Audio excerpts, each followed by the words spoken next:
తమ్ముడు ఇంకా రాలేదేంటమ్మా? మళ్ళీ అడిగింది అవంతి. వస్తాడులేవే. ఈ గంటలో 10సారి అడగడం. నువ్వొచ్చావని ఒక్క మెసేజ్ పెడితే 2 నిమిషంలో నీ ముందు ఉండేవాడు. నువ్వే చెప్పొద్దంటివి. అలాంటప్పుడు ఆగు మరి, నవ్వుతూ అంది జానకి. నాకోసం అని కాకపోయినా వాడి కాలేజీ టైం అయిపోయి 4 గంటలు అవుతోంది. మన ఇంటి నుంచి 10 నిమిషాలు దూరంలో ఉన్న కాలేజీ నుంచి రావడానికి ఇంత లేట్ ఎందుకవుతోంది? అది కనుక్కోవచ్చుగా కాల్ చేసి, అడిగింది అవంతి. అలా కాల్ చేస్తే ఎగిరిపడతాడు ఇంటికొచ్చాక. వచ్చేస్తాడులే. పదరా తల్లీ. నీకు పాయసం చేసి పెడతా. మీ అమ్మ తన తమ్ముడు వస్తే కాని ఇంట్లోకి రాదు. మనం వెళ్ళి పాయసం చేసుకుందాంరా. తన 4 ఏళ్ల మనవరాలిని ఎత్తుకుని నవ్వుకుంటూ ఇంట్లోకి వెళుతున్న జానకిని చూస్తుంటే ఆశ్చర్యంగా ఉంది అవంతికి. తను చదువుకునేప్పుడు రావడం ఒక 10 నిమిషాలు లేట్ అయితే కంగారుపడి గుమ్మంలో కూర్చునే అమ్మా, ఈమెనా అని మసక చీకటి ఆవరిస్తోంది అప్పుడే. అప్పుడప్పుడు వీస్తున్న గాలితెరలకి గేటు పక్కన అప్పుడే విచ్చుకుంటున్న సన్నజాజి వాసన, గుమ్మం పక్కన వికసిస్తున్న బొండుమల్లి వాసనలు తెరలు తెరలుగా అలుముకుంటున్నాయి. ఎన్నేళ్లయింది ఇలా ఇక్కడ కూర్చుని? నాన్న ఇల్లు కట్టడం మొదలెట్టినప్పటినుంచి ఎక్కడ ఏ మొక్క పెట్టాలి, ఇంట్లో ఎక్కడ ఎలా అలంకరించాలి అంటూ రోజూ చర్చలే. ఈ ఇంటి గురించి రోజూ కలలే. తీరా అంతా అనుకున్నట్టుగా పూర్తయి ఇంటికి షిఫ్ట్ అయ్యాక 6 నెలలు కూడా లేదు ఈ ఇంట్లో. మళ్ళీ 8 సంవత్సరాల తరువాత ఇక్కడ ఇలా. అసలు కలలో అయినా ఊహించిందా కన్నవారికి? సొంత ఇంటికి దూరంగా ఇన్నేళ్లు గడుపుతానని ఆలోచిస్తుంటే గుండె బరువెక్కి, కళ్లల్లో పల్చటి నీటితెర కమ్ముకుంది. ఏం చేస్తున్నావు తల్లీ? చీకటి పడుతోంది. దోమలు కుడతాయి. లోపలకి వచ్చేయ్. రామారావు లోపలనుంచి వస్తూ పిలిచాడు. బాగుంది నాన్నా. ఇలా ఇక్కడ కూర్చుంటే ఎన్నేళ్లు అయిందో కదా. అదే తల్చుకుంటున్నా. కాని అప్పుడు వేసిన మొక్కలన్నీ ఇప్పటికీ అలానే ఉన్నాయి. గార్డెన్ అలైన్మెంట్ ఏం మారలేదు. ఆశ్చర్యంగా అంది అవంతి. ఒక్క గార్డెన్ మాత్రమే కాదు తల్లీ. నువ్వు గమనించావో లేదో, ఇంట్లో అంతా కూడా నువ్వెలా సర్దావో అప్పుడు, ఇప్పటికీ అలానే ఉన్నాయ్. చిన్న మార్పు కూడా చెయ్యలేదు. నవ్వుతూనే చెమ్మగిల్లిన కళ్ళని తుడుచుకున్నాడు రామారావు. నాన్నా, మీకో విషయానికి చెప్పాలి. లాస్ట్ వీక్ ఒక పార్టీకి వెళ్ళినప్పుడు అక్కడ పృథ్వీ కనిపించాడు. నెమ్మదిగా చెప్పిన అవంతి మాటలకి అదిరిపడ్డాడు రామారావు. అక్కడికి ఎలా వచ్చాడమ్మా వాడు? ఇన్నేళ్ళు నువ్వెక్కడ ఉన్నావో వాడికి తెలీకూడదని ఇంత కష్టపడ్డాం. మళ్ళీ దాపురించాడా మన ప్రాణానికి? ఆవేశంతో వణికిపోతున్నాడు రామారావు. నాన్నా, ప్లీజ్ ఎగ్జైట్ కాకండి. కనిపించాడు, మాట్లాడాడు, జరిగిన దానికి సారీ చెప్పాడు. అతనికి పెళ్లి అయింది.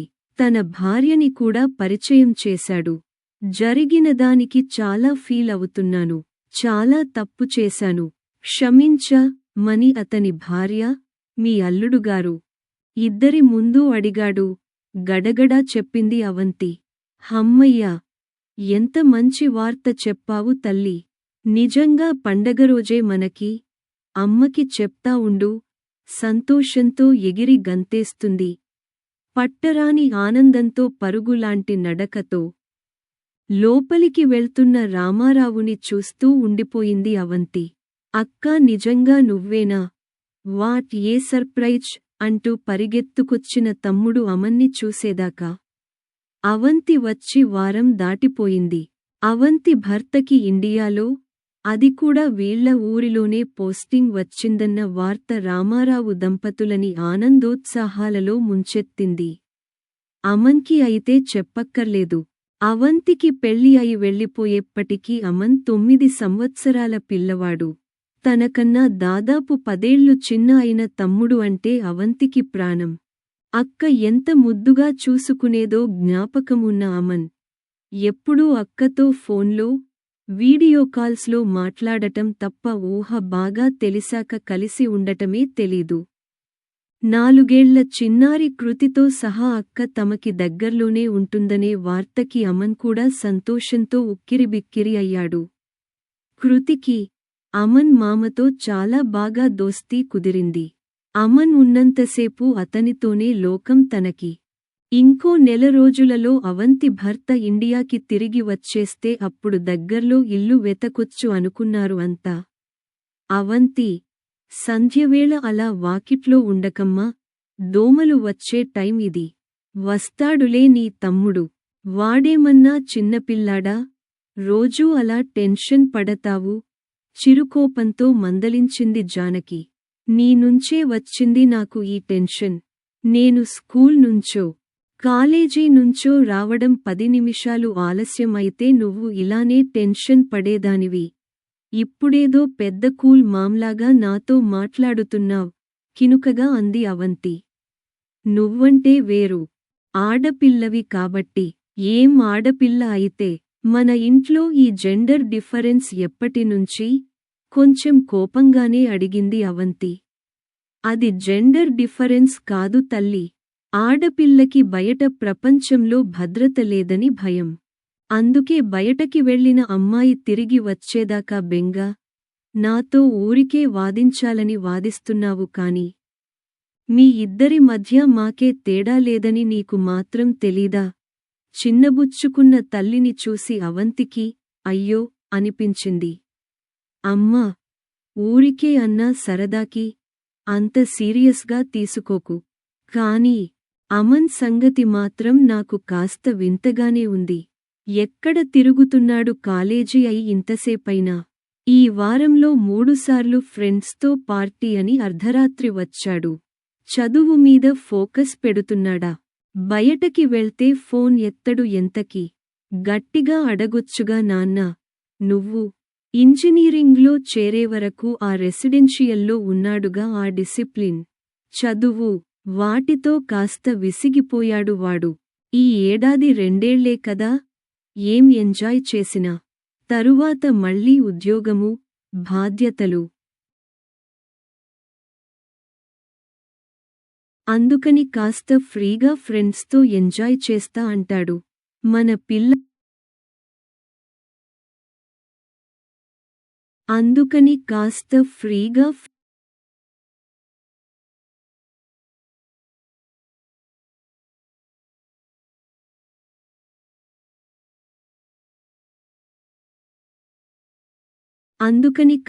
ఫ్రీగా ఫ్రెండ్స్తో ఎంజాయ్ చేస్తా అంటాడు.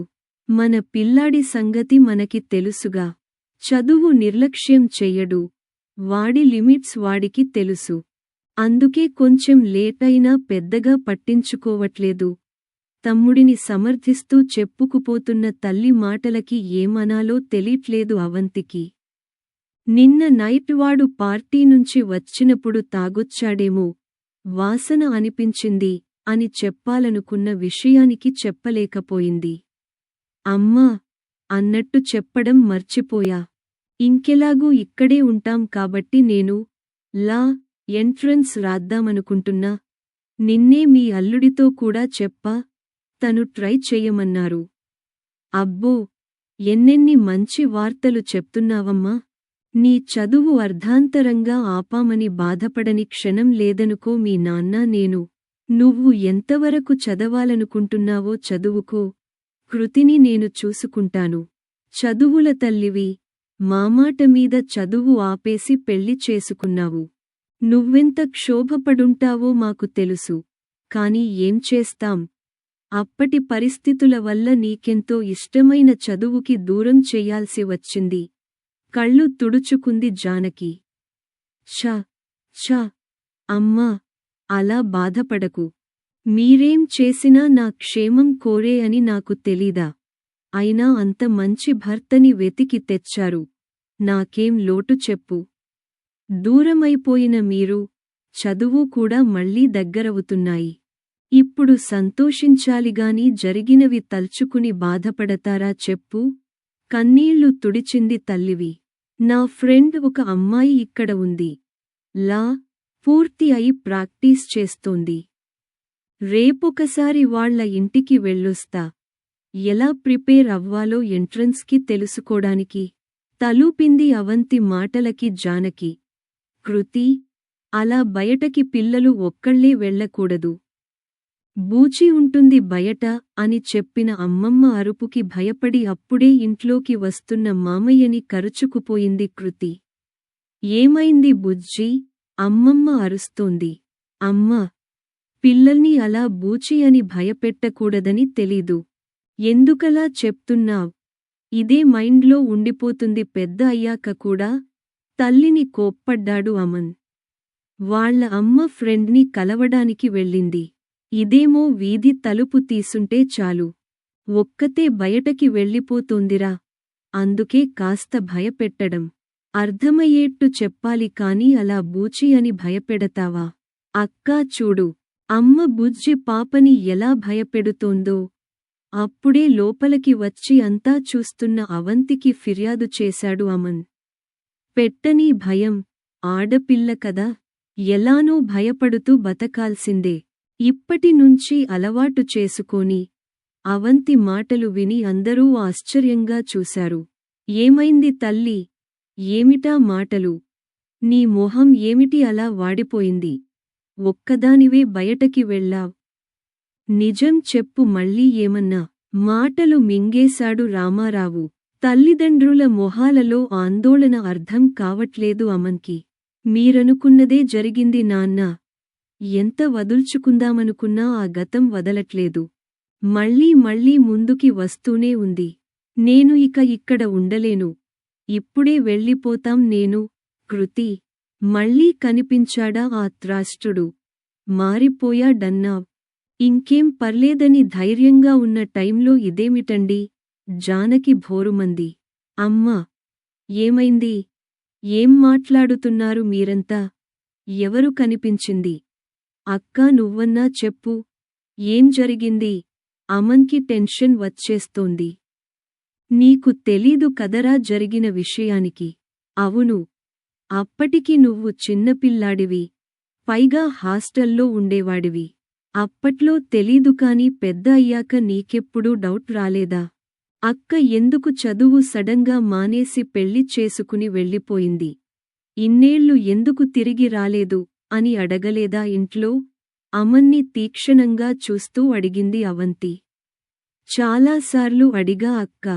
నీకు ఎంసెట్లో 100లోపు ర్యాంకు వచ్చిందని నాన్న చెప్పినప్పుడల్లా అడిగా. మరెందుకు అక్కని చదువు మాన్పించి పెళ్లి చేసి అంత దూరం నైజీరియా పంపేశారని? మంచి సంబంధం, వదులుకోవడం ఇష్టంలేక అనేవాళ్ళు. ఇప్పుడనిపిస్తోంది ఏదో జరిగింది అని. చెప్పక్కా ఏం జరిగిందసలు? అమన్ ఆతృతగా అడిగాడు. అవంతి, ఊరుకో. చిన్నపిల్లాడు వాడికెందుకు ఇవన్నీ? లోపలికి పద. మనం మాట్లాడుకుందాం. రామారావు మాటలకి అడ్డంగా తలూపింది అవంతి. అంత చిన్నపిల్లాడు కాదు నాన్నా ఇప్పుడు వీడు. వాడికి చెప్పే వయసు ఎప్పుడో వచ్చింది. అమన్ నేను చెప్తా విను. నీకు తెలుసుగా నేను ఎంత బాగా చదివేదాన్నో. మంచి కాలేజీలో సీటు వచ్చింది. అదీ ఉన్న ఊరిలోనే. కానీ మా సీనియర్ పరుధ్వి అని ఉండేవాడు. అతను నన్ను ప్రేమిస్తున్నానని వెంటపడ్డాడు. నేను నెమ్మదిగానే నో చెప్పాను. నాకు చదువు మీద తప్ప వేరే ఏ ఆలోచన లేదని చెప్పాను. అతను వినలేదు. వెంటపడి వేధించాడు. అతన్నే పెళ్లి చేసుకోవాలని లేదంటే చంపేస్తా అని బెదిరించాడు. నేను అంతవరకు ఇంట్లో కూడా చెప్పలేదు. అప్పుడు మాత్రం భయపడి చెప్పాను. నాన్నని తీసుకెళ్లి ప్రిన్సిపాల్కి కంప్లైంట్ ఇచ్చాను. 1 వారం రోజులు సస్పెండ్ చేశారు. వాళ్ళ కుటుంబానికి చాలా పలుకుబడి ఉంది. అంతకన్నా కాలేజీ మేనేజ్మెంట్ ఏం చెయ్యలేదు. కావాలంటే పోలీసు కంప్లైంట్ ఇవ్వమని సలహా ఇచ్చారు. ఆ రోజు రాత్రే అతను తన ఫ్రెండ్స్ని నలుగురిని తీసుకుని ఇంటి దగ్గరకి వచ్చి చాలా గొడవ చేశాడు. చేసుకుంటే అతన్నే పెళ్లి చేసుకోవాలి లేకపోతే చంపేస్తా అని కత్తి తీసుకొచ్చి బెదిరించాడు. చెప్తూ దీర్ఘంగా శ్వాస తీసుకుంది అవంతి. ఆ గొడవకి అమ్మానాన్న చాలా భయపడిపోయారు. నేను పోలీసు కంప్లైంట్ ఇద్దామని ఎంతో బతిమాలాను. కాని అమ్మ అస్సలు ఒప్పుకోలే. నేనెంత చెప్తున్నా వినకుండా రాత్రికి రాత్రే బాబాయ్ దగ్గరకి ఢిల్లీ తీసుకెళ్ళిపోయారు. అప్పటికే పిన్ని వాళ్ల బంధువులు మీ బావగారి సంబంధం అడిగారు నా గురించి. నేను చదువుకోవాలని ఒప్పుకోలేదు మొదట్లో. కాని అమ్మానాన్న ఎంత భయపడ్డారంటే 10 రోజుల్లో వాళ్లతో మాట్లాడి పెళ్లి కూడా ఢిల్లీలోనే చేసేసి అటునుంచి అటే నన్ను నైజీరియా పంపేశారు. కృతి పుట్టినప్పుడు కూడా మీరే వచ్చారు కాని నేను రాకపోవడానికి ఇదే కారణం. వస్తే నాకేదన్నా అవుతుందనే భయంతో అమ్మ ఒప్పుకోలే. అవంతికి దుఃఖం ఆగట్లేదు. అక్కా, ప్లీజ్ ఏడవకు. అప్పుడు జరిగింది ఏదో జరిగింది. నీకప్పుడు ఎవరూ సపోర్ట్ లేకపోవచ్చు. ఇప్పుడు నేను ఉన్నాను. నువ్వు భయపడకు. నేను చూసుకుంటా. ఈసారి నువ్వు భయపడి వెళ్ళిపోవాల్సిన అవసరమే లేదు. చెప్పు, ఎక్కడున్నాడు వాడు? ఎక్కడ కనిపించాడు? ఆవేశంగా అడిగాడు అమన్. ఫోన్ మెసేజ్ ఉంది. వింటావా అంటూ వాయిస్ మెసేజ్ ఓపెన్ చేసింది అవంతి. ఏమనుకుంటున్నావు నీ గురించి? ఏం చూసుకునే అంత ఎగిరెగిరిపడుతున్నావ్? నాలాంటి హ్యాండ్సమ్ గై నిన్ను ప్రేమిస్తున్నా అని అంత బతిమాలుతుంటే అంత ఇగో చూపిస్తావా? ఆడదానివి నీకే అంత పొగరు ఉంటే మగాడిని నాకెంత ఉండాలే? నాకుగాని తిక్కరేగిందనుకో. ఒక చిన్న ఆసిడ్ చుక్క చాలు. అందంగా ఉన్నానని తెగ ఫీల్ అవుతున్నావుగా. నీ మొహం నువ్వే మళ్ళీ చూసుకోలేవు అద్దంలో. ఒక్కటి గుర్తుపెట్టుకో, నీకు ప్రేమ అన్నా పెళ్ళి అన్నా అంటే అది నాతోనే. లేదా నిన్ను చంపి నేను చస్తా. ఆ గొంతు విని అందరూ స్థానువైపోయారు. ఇది మన అమన్ గొంతు కదా. గొంతు పెగుల్చుకుంటూ అంది జానకి.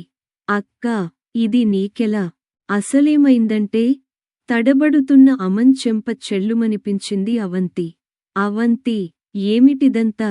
నాకేం అర్థం కావట్లే వణుకుతున్న గొంతుతో అన్నాడు రామారావు. నా ఫ్రెండ్ లాయర్ ప్రీతి దగ్గరకి వెళ్ళాను కదా నాన్నా. అక్కడికి నేను వెళ్ళేప్పటికే వాళ్ల పక్కింటి అమ్మాయి సూసైడ్ అటెంప్ట్ చేసింది. చెయ్యి కోసుకుని కత్తితో. లక్కీగా ఇంట్లో వాళ్లు చూశారు కాబట్టి అపాయం తప్పింది. నేను వెళ్ళేసరికి ప్రీతి వాళ్ళింట్లోనే ఉంది. నన్నూ అక్కడికి రమ్మంది. ఎందుకా అని వెళ్తే తెలిసింది ఈ విషయానికి. వీడు రోజూ ఇంటికి రాకుండా బయట చేస్తున్న రాచకార్యం. ఆ దీపని వేధించుకు తింటున్నాడు. వాళ్ల పేరెంట్స్కి తెలిసి మీలానే భయపడి చదువు మాన్పించేద్దామనుకున్నారు. పాపం, ఆ పిల్ల తట్టుకోలేక ప్రాణం తీసేసుకుందామనుకుంది. ఆ ప్రబుద్ధుడు ఎవరో తెలుసుకున్న ప్రీతి నన్ను అక్కడికే రమ్మని ఈ మెసేజ్ వినిపించింది. ఇది చాలా బెటర్ మెసేజ్. మీరు వినలేనివి మనం అనలేనివి ఇంకా చాలా ఉన్నాయి వీడి మెసేజ్లు. అమన్ వైపు అసహ్యంగా చూస్తూ కొనసాగించింది అవంతి. దీపకి, వాళ్ల పేరెంట్స్కి చెప్పొచ్చా? ఏం భయపడొద్దు. పోలీసు కంప్లైంట్ ఇవ్వండి. నేను సాక్ష్యం ఇస్తాను వచ్చి ఆ గొంతు వాడిదే, ఆ నంబర్ వాడిదే అని. అవంతి మాటలకి అదిరిపడ్డారు అందరూ. అవంతి, జరిగింది తప్పే.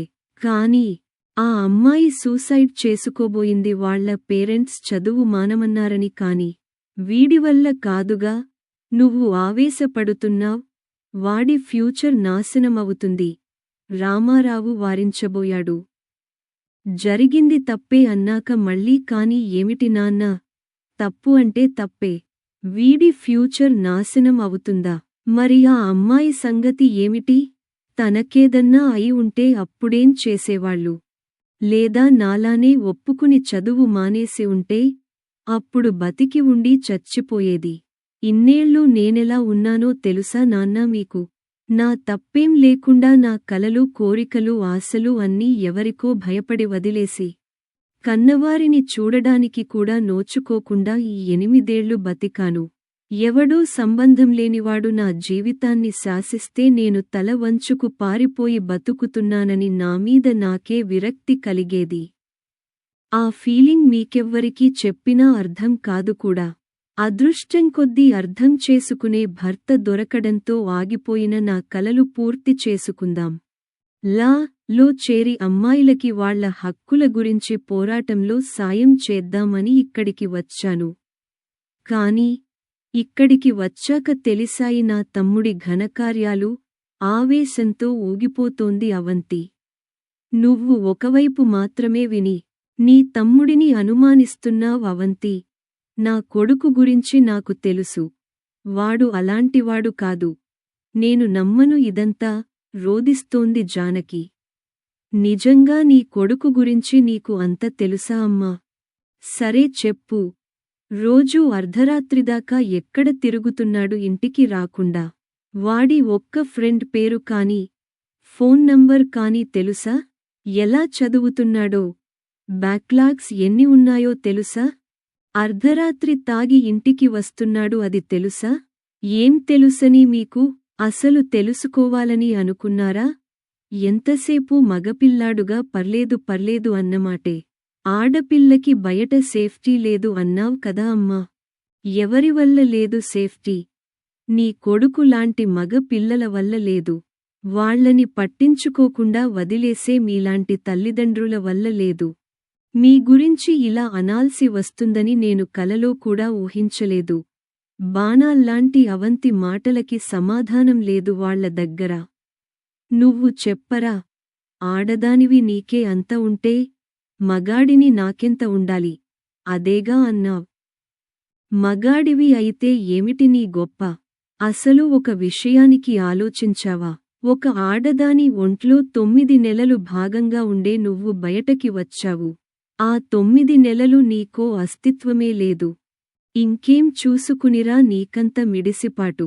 ఎప్పుడూ అవంతిలో అంత కోపాన్ని చూడని అందరికీ తనని చూస్తే భయం వేసింది. తల్లీ, నువ్వు సంభాళించుకో ముందు. చాలా ఉద్రేకపడుతున్నావ్. కొంచెం ప్రశాంతంగా ఆలోచించు. మేము వీడిని వెనకేసుకు రావట్లేదు. జరిగింది తప్పే కాని చప్పట్లు ఒక చేతితో మోగవు ఎప్పుడూ అంటున్నాను అంతే. ఇప్పుడు ఆడపిల్లలు కూడా ఇదివరకటిలా లేరు. ఆ అమ్మాయి ఏం రెచ్చగొట్టిందో వీడిని? అవంతికి నచ్చచెప్పబోతున్న జానకి తన చూపు చూసి ఆగిపోయింది. చెప్పమ్మా ఆగిపోయావేం? అమ్మాయి రెచ్చగొట్టి ఉంటుంది. లేదా వాడితో అతి చనువుగా ప్రవర్తించి ఉంటుంది. కాదు, వాడితో మిడ్నైట్ పార్టీకి వెళ్ళి వాడికి అవకాశం ఇచ్చి ఉంటుంది. చెప్పు ఆగావేం? కానీ ఒక విషయానికి గుర్తుపెట్టుకో. పృథ్వీ వాళ్ళ ఇంట్లో కూడా నా గురించి అప్పుడు ఇలానే అనుకుని ఉంటారు. ఒకవేళ ఆ అమ్మాయే నువ్వన్నట్టు రెచ్చగొట్టినా కూడా చంపేయాలా లేదా ఎందుకలాంటి అమ్మాయితో అని వదిలేయాలా? చెప్పు నువ్వు. వాడు మగాడు కాబట్టి వాడికి ఇష్టం అయితే ఆ అమ్మాయికి నచ్చే తీరాలి. తనకి వేరే ఆలోచనలు కాని, ఆశయాలు కాని ఉండకూడదు. ఏరా అంతేగా? అవసరమైతే చంపేస్తావంతేగా? మరి అలాంటప్పుడు అమ్మాయిలు భయపడటం నేర్చుకోవాలిగా. అప్పుడు నేను భయపడ్డాను. ఇప్పుడు దీప, రేపు కృతి. దాన్ని కూడా రేపెవడో ఇలానే అంటాడు. మర్యాదగా మాట వినకపోతే చంపేస్తా అంటాడు. ఈ మాత్రానికి ఆడపిల్లకి ఇంకెందుకు చదువులు కోరికలు? ఒక పని చెయ్యి. నువ్వే చంపే కృతిని కూడా. పెరిగి పెద్ద అయిందంటే దాని మనసు ఎలా ఉంటుందో. అప్పుడు మనసు చంపుకునే కన్నా ఇప్పుడే మనిషిని చంపేద్దాం. జరిగింది తప్పే కాని అనే అవసరమే ఉండదెవరికీ. పురిట్లోనే అమ్మాయిని చంపేస్తే దుఃఖంతో గొంతు పూడుకుపోయింది అవంతికి. అవంతి, ఇంకా మాటలతో చిత్రవధ చెయ్యకమ్మా. మేము ఎంత తప్పు చేశామో ఇప్పుడే కాదు అప్పుడు కూడా అర్థమైంది. మమ్మల్ని క్షమించు తల్లీ. రామారావు చిన్నపిల్లాడిలా భోరుమన్నాడు. జానకి కొంగులో మొహం దాచుకుంది. అక్కా, ప్లీజ్. సారీ అక్కా. నిజంగా నేను ఊహించలేదు. అసలు అలా తనని ఏదో చేద్దామని కూడా నేను అనుకోలేదు. బెదిరిద్దాం అనుకున్నా అంతే. ఇలా జరుగుతుందని అనుకోలే. నన్ను క్షమించు అక్కా. పోలీసు రిపోర్ట్ ఇస్తారనే భయంతో కాదు. నిజంగా సిగ్గుతో చచ్చిపోతున్నా. వాళ్ళ ఇంటికి తీసుకెళ్ళు. నేను దీపకి వాళ్ళ అందరికీ కూడా క్షమాపణ చెప్పుకుంటా. ప్లీజ్ అక్కా, అవంతి కాళ్ల దగ్గర కూర్చుని బరస్ట్ అయ్యాడు అమన్. తీసుకెళ్తాను. వాళ్ళేం చేస్తారో నిర్ణయం వాళ్ళది. నువ్వు క్షమాపణ చెప్పడానికి మాత్రమే తీసుకెళ్తా, నిక్కచ్చిగా చెప్పింది. కృతి మీద ఒట్టేసి చెప్తున్నా. ఇంకెప్పుడూ ఏ అమ్మాయితోనూ తప్పుగా ప్రవర్తించను. ముందు మీరంతా నన్ను క్షమించా అని చెప్పండి. దీప వాళ్ళేమన్నా వాళ్ళ నిర్ణయాన్ని గౌరవిస్తాను. నేను మారా అని మీరంతా నమ్మితే అదే చాలు నాకు. అక్కా, ముఖ్యంగా నువ్వు. తన ఒళ్ళో తల పెట్టుకుని కుమిలి కుమిలి ఏడుస్తున్న తమ్ముడిలో మార్పు నిజంగానే వచ్చిందని అర్థమైన అవంతి ఆనందంగా నిట్టూర్చింది. ఈ కథ మీకు నచ్చినట్లయితే లైక్ చేయండి, కామెంట్స్ పెట్టండి. ఇంకా మీ బంధుమిత్రులకి షేర్ చేయండి. ఛానల్‌ని మొదటిసారిగా చూస్తున్నవారు సబ్స్క్రైబ్ చేసుకుని, గంట పైన నొక్కి ఆల్ ఆప్షన్ సెలెక్ట్ చేసుకొని మమ్మల్ని ప్రోత్సహించండి.